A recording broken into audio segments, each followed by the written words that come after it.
ঈদের ছুটিতে পর্যটকের আনাগোনায় মুখর হয়ে উঠেছে বিশ্বের দীর্ঘতম সমুদ্র সৈকত কক্সবাজার। সৈকতের কবিতা চত্বর থেকে কলাতলি পয়েন্ট পর্যন্ত ৩ কিলোমিটার এলাকা জুড়ে বেড়েছে মানুষের আনাগোনা। দেশের নানা প্রান্ত থেকে ছুটে আসা পর্যটকরা সমুদ্রের উত্তাল ঢেউয়ের সাথে তাল মিলিয়ে মেতেছেন অপার বিনোদনে। অনেক শখ ছিল যে এখানে আসা, যে আমি জায়গাটা দেখবো, একটু ঘুরবো, তাই একটু আসলাম, একটু ঘুরলাম। ঘোরা যাটা খুবই আমার ভালো লাগছে। প্রতিবার আসতে ভালো লাগে, সেই জন্য পরিবারের সবাই মিলে আসছি ঈদের ছুটিতে। সবাই অনেক ছুটি পেয়েছে, তো এই কারণে কক্সবাজার অনেক ভিড়, সবাই আনন্দ করতেছে, অনেক ভালো লাগে। পর্যটকদের নিরাপত্তা ও হয়রানি রোধে সার্বিক ব্যবস্থা নেওয়া হয়েছে বলে জানিয়েছে ট্যুরিস্ট পুলিশ। এখন পর্যন্ত প্রায় ১.৫ থেকে ২ লাখ লোকের সমাগম হবে।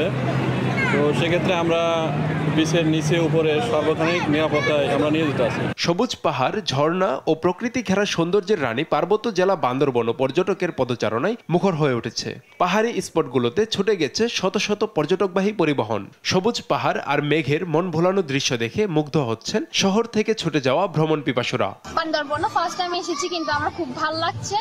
বাট একটু ওয়েদারটা একটু ঠান্ডা হলে আরো বেশি ভালো লাগতো।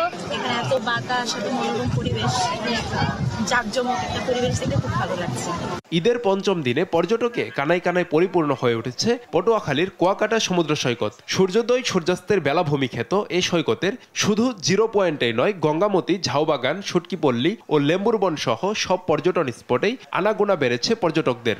এদিকে পর্যটকদের ভিড়ে বুকিং রয়েছে কুয়াকাটার শতভাগ হোটেল মোটেল।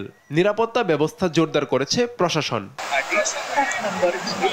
আব্দুল্লাহ মারুফ, নিউজ ডেস্ক, দেশ টিভি।